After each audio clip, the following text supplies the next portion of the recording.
Tonight, breaking news just in. President Trump commutes George Santos' sentence. We learned just moments ago, President Trump now commuting the sentence of former Congressman George Santos, who authorities said lied about his personal life, his professional life, and got elected to Congress. He was convicted of wire fraud and identity theft. Now he'll go free. We'll go live to Mary Bruce. President Trump and President Zelenskyy at the White House. Zelenskyy asking the U.S. for Tomahawk missiles that could strike deep inside Russia. The president now hesitating after talking with Vladimir Putin. And the president was asked today, does he think Vladimir Putin is playing him? How he responds. Tonight, the U.S. military drone strike off Venezuela, and tonight, 2 people on that boat surviving this, picked up by the U.S. Navy. What we now know about the boat they were on, and the new images tonight of B-52 bombers flying to the coast of Venezuela, F-35 fighter jets seen in formation. What's behind the buildup? Arthur Raddatz and what she's learned tonight. The Jeffrey Epstein case and now the stunning decision by Prince Andrew, giving up all of his royal titles, he says, after talking with King Charles. What's behind the timing of this? Tonight, President Trump's former national security advisor, John Bolton, pleading not guilty to charges of mishandling classified documents. Tensions rising in the Chicago area tonight. Police and riot gear clashing with protesters outside an ICE facility. More than a dozen people detained. Tonight, a race against time. Urgent evacuation still underway after entire towns were washed away in Alaska. Tonight, 2 years after we first met them, the parents of slain hostage Hersh Goldberg-Polin and the interview. In the end, Hersh was the only American hostage who was taken alive and then murdered in captivity. Tonight, their remarkable message right here and what they've now shared with me. The harrowing images showing a plane falling from the sky, 3 people on board killed, the plane plunging 12,000 feet in just 1 minute. In New York City tonight, trouble on the East River involving a sightseeing ferry. Tonight, we're also tracking severe storms hitting this weekend. Possible tornadoes, heavy rain, damaging winds. Texas to Ohio, then sweeping into the Northeast. From ABC News World Headquarters in New York, this is World News Tonight with David Muir. Good evening. We begin tonight here with the breaking news we learned just moments ago. President Trump has commuted the prison sentence of former New York Congressman George Santos. He'd been convicted of wire fraud and identity theft. Tonight, we have learned he will now go free. Authorities have said he lied about details in his personal life, his professional life, his academic background, and got elected to Congress. Santos had pleaded guilty to those federal charges of wire fraud and identity theft. President Trump posting a short time ago calling Santos a rogue, releasing him from prison immediately and wishing him, in his words, good luck, enjoy your life. Let's get right to our chief White House correspondent, Mary Bruce, leading us off with the breaking news. Mary, what have you learned? Well, David, the president just moments ago announcing that he has commuted George Santos' sentence, saying he is releasing him from prison immediately. George Santos was sentenced to 7 years after he pleaded guilty to wire fraud and aggravated identity theft. The former congressman admitting he lied to Congress and defrauded donors. Now, during his brief political career, Santos was caught lying about where he went to college, his previous employment, and his charity endeavors. He even claimed his mother died in 9/11 and that his grandparents were Holocaust survivors, claims that were not true.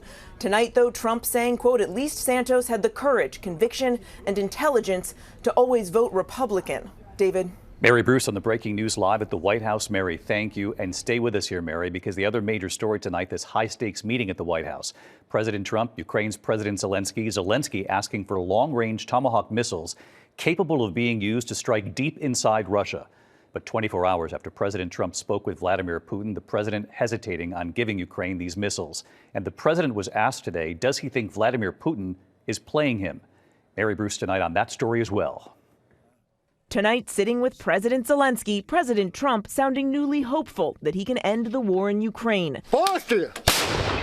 Even though Russia has only escalated its attacks since Trump and Vladimir Putin met in Alaska. I think President Zelenskyy wants it done, and I think President Putin wants it done. Zelenskyy says Putin does not want peace at all. He traveled to Washington to ask for powerful Tomahawk missiles capable of striking deep inside Russia. Trump had seemed open to that, but yesterday in a 2-hour phone call, Putin urged Trump not to give Ukraine the weapons. And today, before the cameras, the president hedged. Hopefully we'll be able to get the war over with without thinking about Tomahawks. Zelenskyy then put an offer on the table, suggesting the U.S. swap Tomahawks for sophisticated Ukrainian drones. The United States has Tomahawks and other missiles, very strong missiles, but they can have our thousands of drones. That's why we can work together.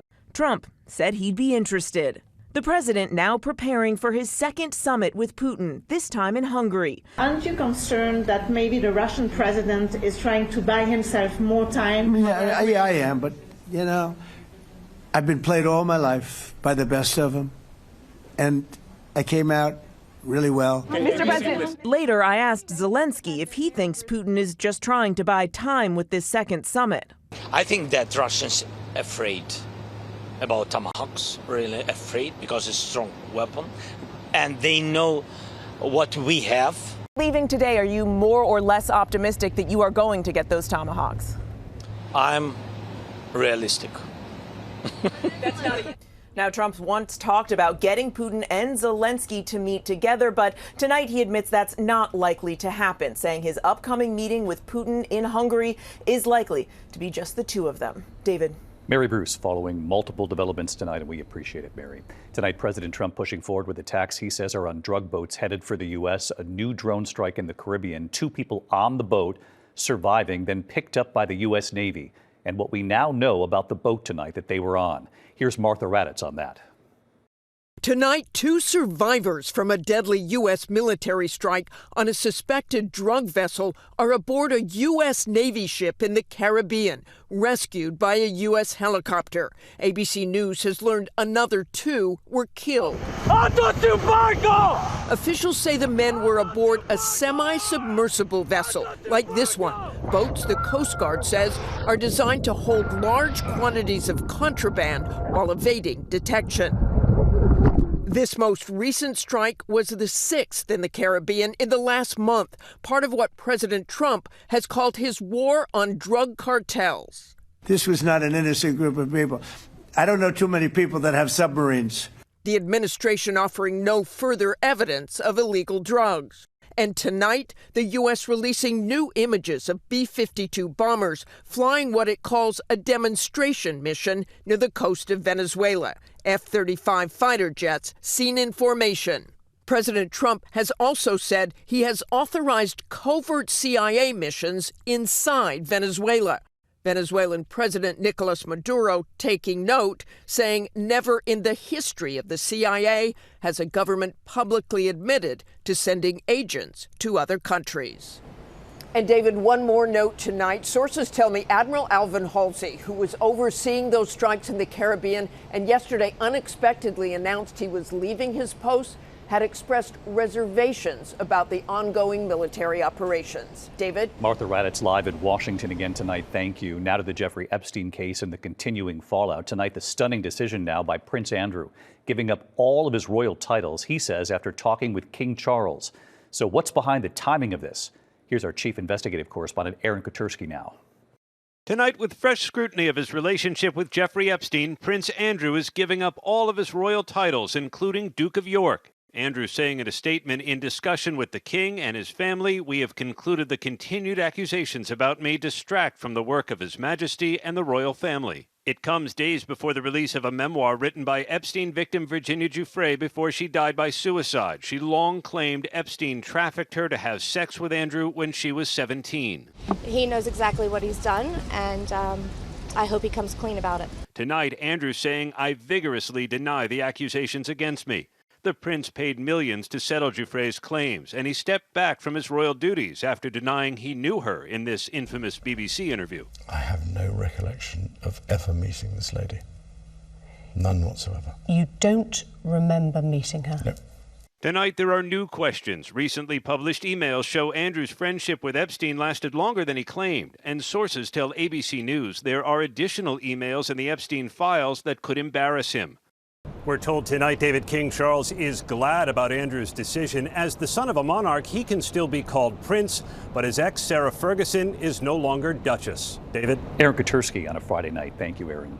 Tonight, President Trump's former national security advisor, John Bolton, pleading not guilty to charges of mishandling classified documents. An outspoken critic of the president, he's now accusing President Trump of retribution. Here's our Chief Justice correspondent, Pierre Thomas, tonight. Tonight, President Trump's former national security advisor pleading not guilty to 18 counts of mishandling classified information. This after declaring himself the latest target in the weaponizing of the Justice Department to charge those Trump deems to be his enemies. Ambassador Bolton, do you have any comments? John Bolton is accused of sharing classified information with two family members that sources tell ABC News are his wife and daughter. He allegedly did it in diary-like emails describing his day-to-day experience in Trump's White House as he prepared to write a tell-all book. Prosecutors say that information, along with documents discovered when the FBI searched Bolton's home, included national security secrets. I think he's, a bad person. I think he's a bad guy. Bolton insists his book was reviewed and approved by the appropriate experienced career clearance officials. He accused Trump of mounting an intensive effort to intimidate his opponents, saying the administration embodies what Joseph Stalin's head of secret police once said, "You show me the man, and I'll show you the crime." David Bolton has been released without bail in order to surrender his passport. David? Pierre Thomas reporting tonight. Pierre, thank you. Next tonight, a heated clash over President Trump's immigration crackdown in the Chicago area. Police in riot gear clashing with protesters outside an ICE facility. This is in Broadview, Illinois, right here. Some officers using nightsticks to beat back the crowd. Authorities say nearly a dozen protesters arrested. The clash coming 24 hours after a judge ordered all federal agents with body cameras to wear them and keep them on during operations. As you know, we began this week anchoring from the Middle East as the final remaining surviving hostages were released by Hamas. One of the hostages who did not come home, Hersh Goldberg-Polin, the young American whose parents never gave up.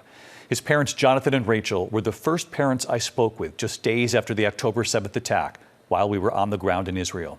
Tonight, what they told me, their remarkable message this week, their strength 2 years later. We will never forget those two parents from Chicago who moved to Jerusalem with their young family. We met them just days after the October 7th Hamas attack. Rachel and Jonathan's young son, Hersh Goldberg-Polin, who had just turned 23, was celebrating his birthday at that music festival, where young people were soon running for their lives. We remember what they told me about the last two text messages from their son. "I love you," and "I'm sorry." The first one said, "I love you," and the second one said, "I'm sorry." So I immediately knew something terrible had happened. I tried immediately to call him, and it rang and rang and rang. I wrote, "Are you okay?" No answer. "Are you okay? Let me know you're okay."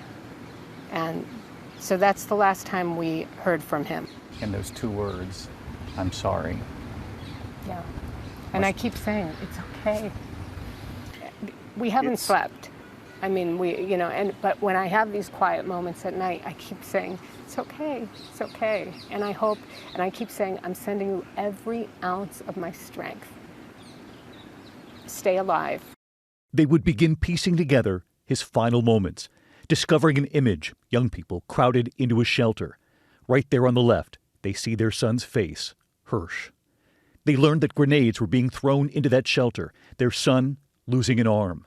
The militants ordered those who could get up to leave, and so he did. They put him onto a pickup truck. And then 201 days after he was taken, April 2024, the world would see that Hersh Goldberg-Polin was still alive. Speaking in Hebrew in a video put out by Hamas, missing part of his left arm, he could be heard saying, "I am the son of Jonathan and Rachel. I was born in California." And he goes on to say, one last thing, and more important than anything, "Mom, Dad, Libby, Orly, I love you very much. I miss you very much, and I think of you every day that I'm here." It was 4 months after that video, his body was recovered from a tunnel. In the end, Hersh was the only American hostage who was taken alive and murdered in captivity. This week, those two parents met me back in that same Tel Aviv park 2 years after we first met. They have stayed strong for all of the other families. It was the night before the surviving hostages came home. It's pretty hard to believe that it's been 2 years and 2 days since the three of us sat together here in the same park. I know tomorrow has got to be bittersweet for you. It's mostly sweet. We're just very nervous, optimistic, hopeful, trying to stay positive for these families. Some people are going to be amazed that you're sitting here still championing all these other families when you were so close to getting your own son and it didn't happen. I think that's exactly why we're still here, because we know the pain and because we've become family with these other hostage families. I remember what you told me sitting here 2 years ago. The text messages, the last message from Hersh, not only saying I love you, but I'm sorry. They are still convinced their son knew they were about to suffer. I now think he was writing I'm sorry because he thought he would be dying momentarily. We now think that he even had just had his arm blown off and probably typed that message out with his weak hand. And so I think that sorry was goodbye. Yeah. In these 2 years, they have heard from people all over the world, and they have learned that loss is universal. People have looked at both of you and have wondered along the way, how are they doing it? How are you doing it? How does a mom do this? Not well. There's no mom who does it well. We suffer horribly, and it's always. Sometimes we like to believe sayings such as time heals all wounds, or it will get better. I've spoken with thousands of bereaved parents around the world who have reached out. The loss and the pain and the grieving, that's a universal human experience, and it is forever. It is forever, she says. And their mission now, they tell me, is to help others find strength through their loss. I'm sure Hersh, that beautiful young man, would be so proud of what the two of you have done. Thank you. So many people all around the world moved by their strength, Rachel and Jonathan Goldberg-Polin, and their remarkable strength, and now their mission to help others with their loss moving forward.